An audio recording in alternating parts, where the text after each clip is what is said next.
Real Virginia is proudly produced by the Virginia Farm Bureau Federation. Since 1926, Farm Bureau has been working to preserve Virginia farms and our rural heritage. Visit our website at vafb.com.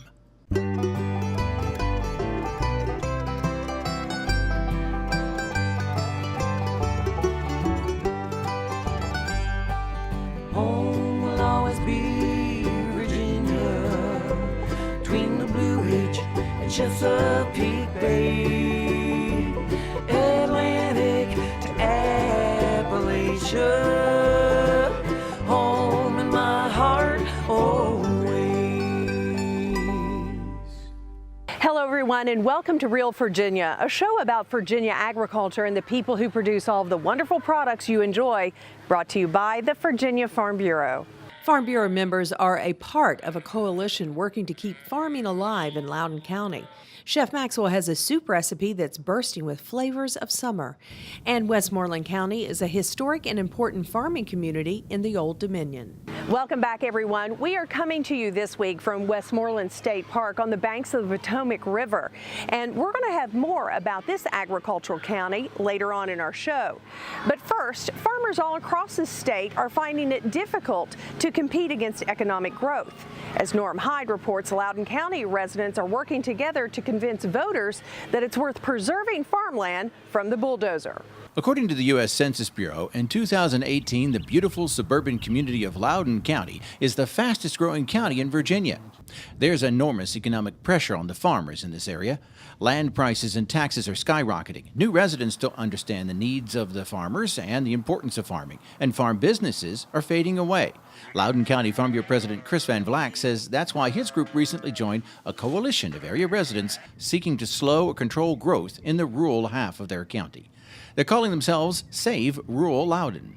Back about 15 years ago, Loudoun did a study that was coined the 200,000 acre solution, which was a study to talk about how they were going to manage and protect their rural area of the county. Well, now we're basically down to the 120,000 acre solution. So we want to make sure that in another 15 years, we're not looking at the 50,000 acre solution.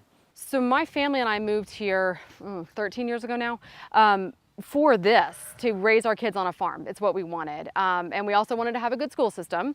So Loudoun County was kind of a perfect fit. The fact we still had so much green space. We had active agriculture happening in Loudoun, all within 35 minutes of a major space technology corridor and very steady jobs. Efforts to control rapid growth in rural areas are not new. Some communities in the Old Dominion, like Virginia Beach, have permanently set aside areas to remain rural. But each community is unique, and up till now, Loudoun County has not used specific tools to encourage landowners to keep their property in farming. Conservation easements are used to prevent private land from being developed, often in exchange for payments from foundations or taxpayers. Purchase of development rights and transfer of development rights are methods that local governments use to financially compensate landowners for restrictions on developing their land in the future.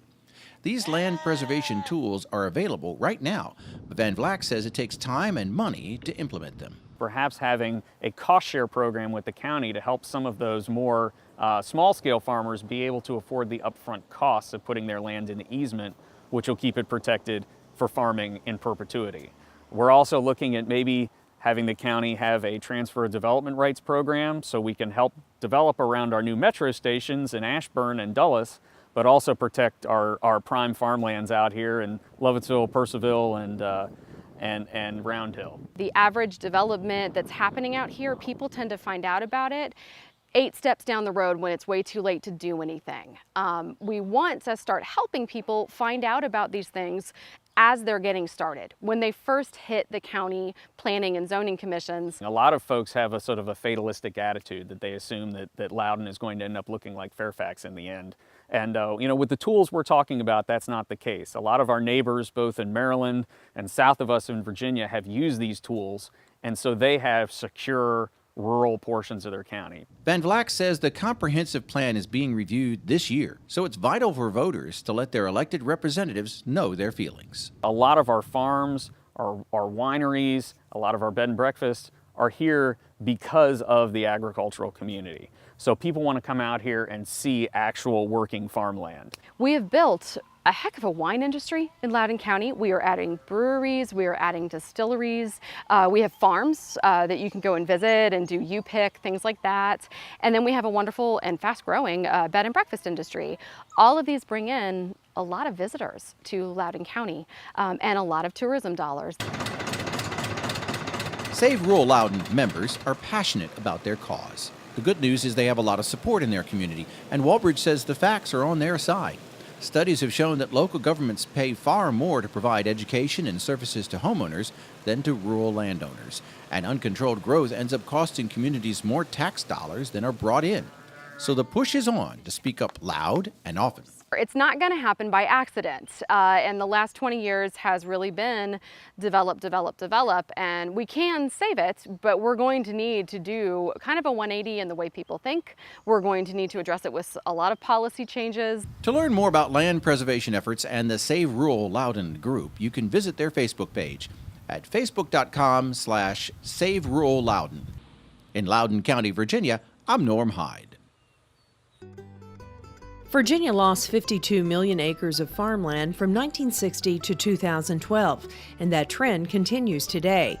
Virginia established the Office of Farmland Preservation in 2001 to coordinate efforts to slow the loss of valuable farmland. This agency works with government and private organizations like the Farm Bureau to develop purchase of development rights programs. Each year, it also helps coordinate state grants to localities with active PDR programs to pay landowners for setting aside their farmland, and it administers the FarmLink database, which is a clearinghouse for prospective new farmers seeking to start a business and connect with retiring producers.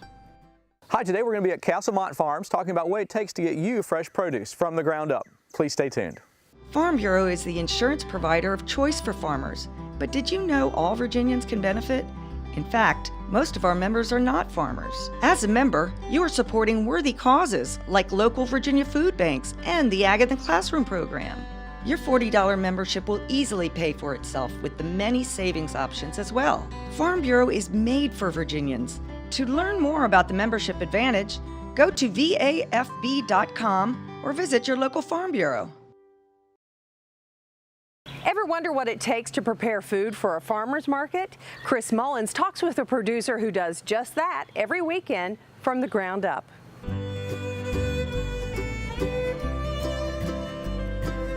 Hi, today we're in Powhatan County, Virginia. We're at Castlemont Farms. I'm here with Mr. Bill Cox. Bill and India Cox own and operate this operation. Bill, thank you for letting us come out today. It's our pleasure, Chris. Good to see you. Thank you, Bill. You've got you're not a huge operation, but you're very you've got a lot of production, a lot of tomatoes, peppers, just a lot of different products. What kind of tips can you give to the home gardener, that some of the things that you've learned over the years that might help them in their production?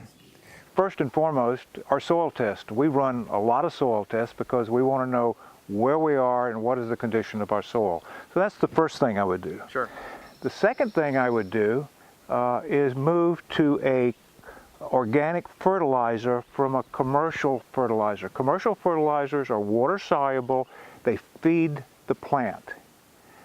Organic fertilizers feed the soil, which feeds the plant.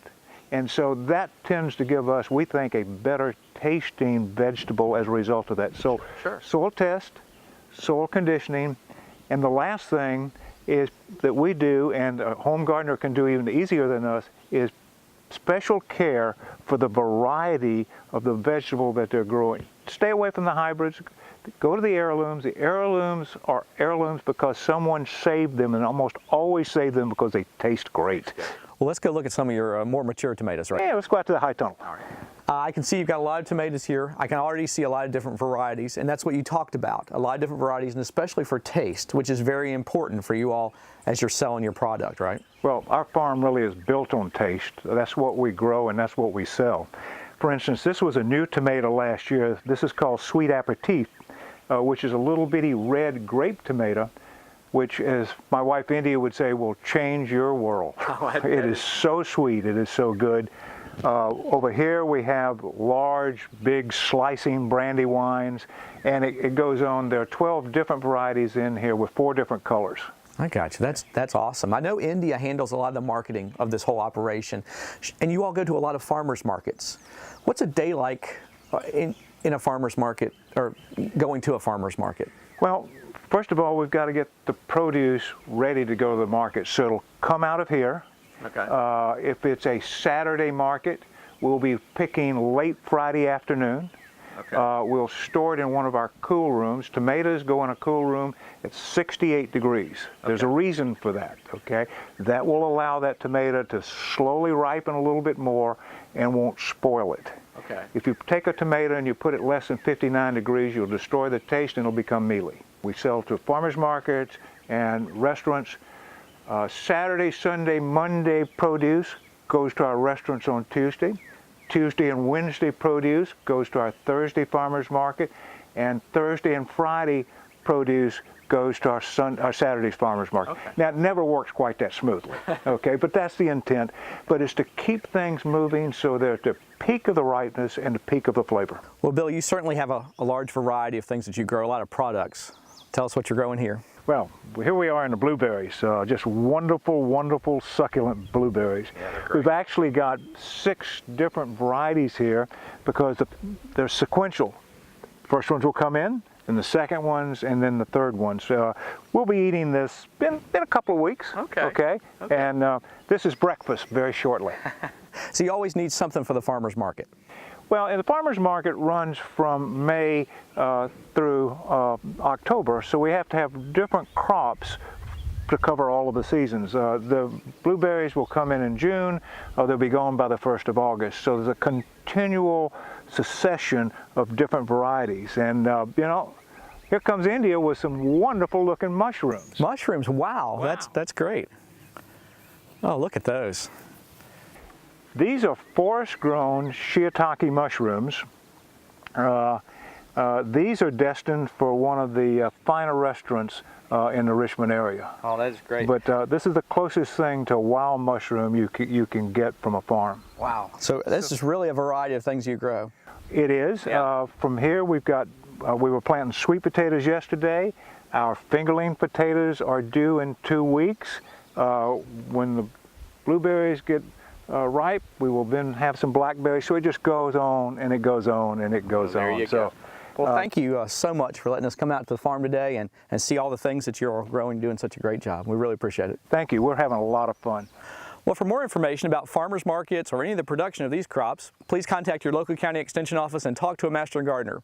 And remember, visit your local farmers market. From the Ground Up, I'm Chris Mullins. We'll see you next time. From the Ground Up is presented with the generous advice and assistance of Virginia Cooperative Extension. Visit their website at ext.vt.edu. Cold soups and salad are a welcome treat on a hot summer day. Chef John Maxwell combines the two in a delicious dish next in the heart of the home. It's prime season for fresh Virginia vegetables, but who wants to slave over a hot stove in the summertime? Not Chef John Maxwell. He's developed a summer salad soup that's cool and delicious in the heart of the home. Hi, and welcome to the Heart of the Home. I'm Chef John Maxwell, and we're here in Doswell, Virginia at Meadow Hall in Meadow Event Park. We're getting ready to do some wonderful stuff with some fresh Virginia products. The farms in the area are just unloading produce into the city. Most of this was purchased at a farmer's market this week. We're going to make a summer soup. It's not like a soup you've seen before, I guarantee it. So it's going to be made with tomatoes and cucumbers and peppers and onions and spices. It's just wonderful.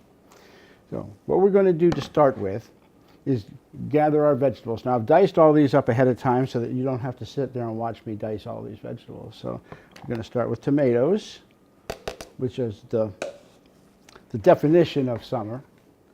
All right. Add a little cucumber. All right. And as these goes, I like to mix them up a little bit as I go, rather than pour it all into one bowl and mix them all up together, right? Even though that's what's going to wind up happening. All right. So now I've got some chopped red onion. And the recipe for this, the actual ingredients are going to be up on the website. So you can go to the Farm Bureau website, or you can go to chefjohnmaxwell.com and you can get the recipe for these. All right. Some red pepper diced up. And I can hear your wheels going now. He's mixing it all now. How is he going to cook them all at the same rate? All right. So I've got some cilantro. And that's going to go in there.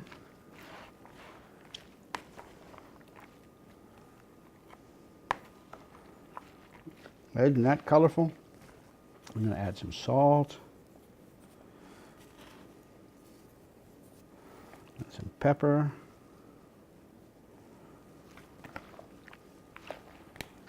Part of the mixing is to bruise these vegetables so that they'll begin to lose some of their juice, and that'll make part of the broth. I've got some jalapeno pepper here to give this stuff a little bit of a snap. You can put as much or as little as you like in yours. All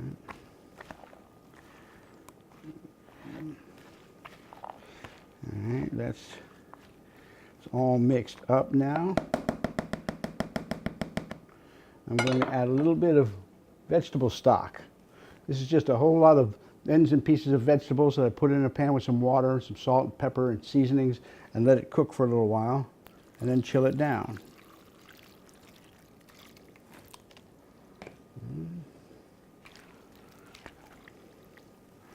And it's just about there. Now this is some seasoned rice wine vinegar. You can use any vinegar you want, but this recipe really calls for it to be a bit sweet.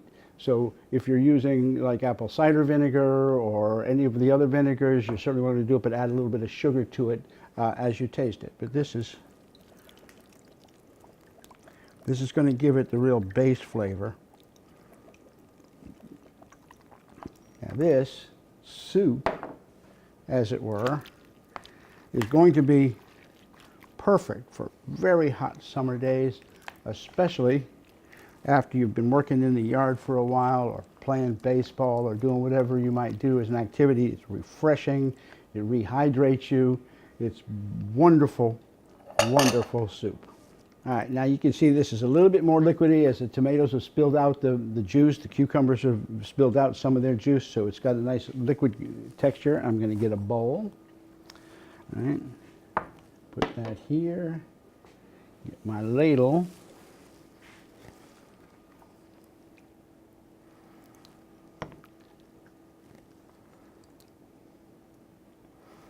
Just put a little bit of the soup in there. Get this out of the way.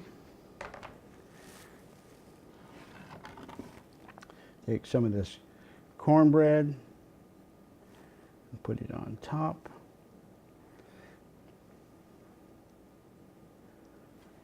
And then we've got a chilled summer salad soup.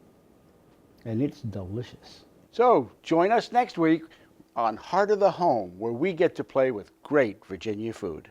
Recipes from the Heart of the Home can be found on the Virginia Farm Bureau website at vafb.com, as well as on Chef Maxwell's website at chefjohnmaxwell.com. Virginia is ranked 25th nationally for vegetable production, according to the National Agricultural Statistics Service. More than $92 million worth of vegetables, melons, potatoes, and sweet potatoes are sold in the Old Dominion each year. Fresh vegetables are sold to local consumers at farmers markets or to grocery chains, although most potatoes are sold to distributors along the East Coast.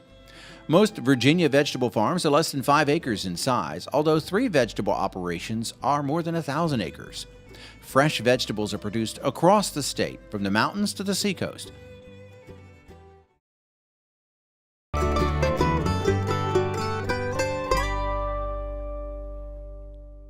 Westmoreland County has been called one of the birthplaces of our nation. And as part of our regular Agriculture Close-Up series, Dave Miller reports that this coastal community also has a strong farm economy. Native Americans had villages all along the southern shores of the Potomac River in what's now Westmoreland County. English colonists began farming here in the 1600s, and by the time of the American Revolution, plantation farming was dominant. George Washington was born here, as was James Monroe.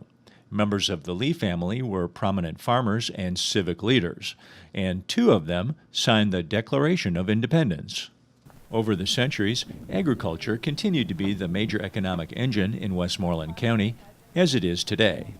In our area, grains are the predominant crop, but we're the 3rd in Virginia in terms of vegetable crops, the value of vegetable crops that are grown.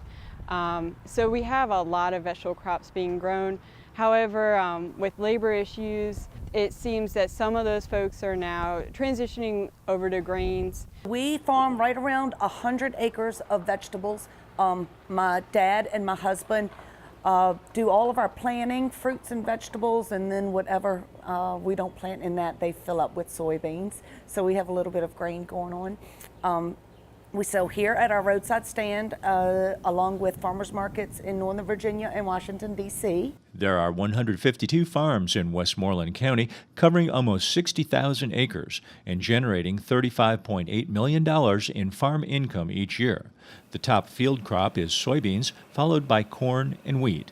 Vegetables and fruits account for about 1/5 of all farm income, and nursery and greenhouse products almost as much. There are a few poultry farms, horses and ponies, as well as some cattle or other livestock in the county. The land here is perfect for both grain and vegetable production, and farmers have been taking advantage of their close proximity to major consumer markets. They also use modern technology to protect the environment. Over the years since I've been on the farm full time, we have different monitors that track different things, where if we do a strip in the field of no chemicals, when we go through we can see if there was a yield difference. If we put a certain chemical on or no chemical on, we can access everything on our phones, tablets, computers. Our farmers tend to be progressive and look at trends and future and how to go forward, and I feel like they do a very good job of that and try different things that will work. Poplar Ridge Nursery is primarily an ornamental and native grass nursery, and we specialize in growing starter plants, which are small plugs that we ship to growers who pot them up and finish them in a larger size, and then they in turn would sell them to a garden center or landscaper or a re-wholesale yard, or we sell the plugs directly to landscapers who are installing them on job sites. Grain growers in Westmoreland County are particularly careful with chemical use, knowing they're close to the Potomac River and the Chesapeake Bay. But all growers here are happy to work with the land and their customers to deliver a top quality product. Customers looking to know their farmer, know where their food comes from, shopping locally, supporting their smaller family farms, bringing their kids in to get involved. Tourists come down to visit the area for the weekends. They want to come in and chat about what we grow, how it's grown, that kind of thing. I couldn't do an office job. I like being outside and working. You're a mechanic, you work on technology, you're out in the field, you're driving trucks, you're driving large equipment. It's a blast. I enjoy it. Whether it's riding a modern combine harvesting grain, raising top quality produce to sell directly to the consumer, growing nursery and plant products, or any of several other farm occupations, the farmers of Westmoreland County remain dedicated to protecting their land and keeping the centuries-old tradition of agriculture alive and well here. In Westmoreland County, I'm Dave Miller. That's going to do it for this edition of Real Virginia. We are so glad you could join us to celebrate the bounty Virginia has to offer. Whether it's in your home, your garden, or your landscape, we are proud to say that this is Real Virginia. So for everyone from the Virginia Farm Bureau, thanks for watching. Make it a good week.